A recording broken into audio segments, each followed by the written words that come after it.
So being a person who has always liked spooky stuff and has always lived like this, gestures, it will not surprise you to know that I am a big proponent of The Wicker Man. I think The Wicker Man is a cool movie and everybody should watch it.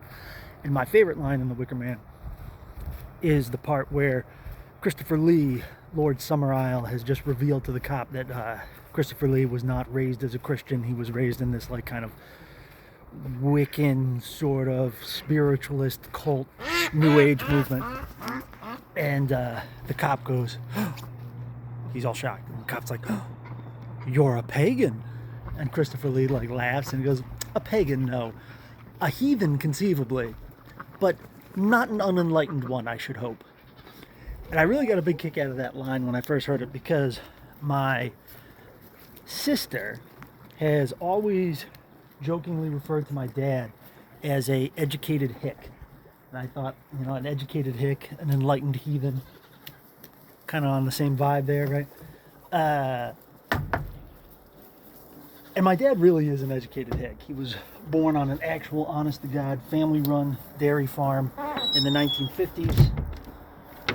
Worked as a farmhand and a construction worker right up until the time he was about 30 when he went to college and got a college degree in this new thing that you could just start getting a degree in called environmental science. Hold on. Got a runner. So he got this bachelor's degree in environmental science and then went on to work for New York State as a forester. He was in the forestry service in New York for his entire life, like 30-something years, retired from the forestry service. Like he was an actual educated hick, right? A hick that went off and got an education. And then the other thing, so that was an interesting realization. And then as I was like turning it over in my head, I was like, you know what? I am a person who likes living here. Like I'm more comfortable here.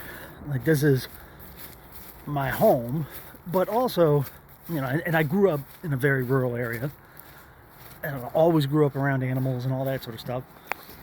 But like, also I went to college. I have a master's degree in economics. I have a day job that's mostly, most of the time I'm working out of an office. And me and my wife both like to read. Like the house has got hundreds of books in it. Every time we move, it feels like 25% of what we're doing is just moving books because those boxes are heavy. When you move, the box of books is the heaviest box you got, so you remember moving it.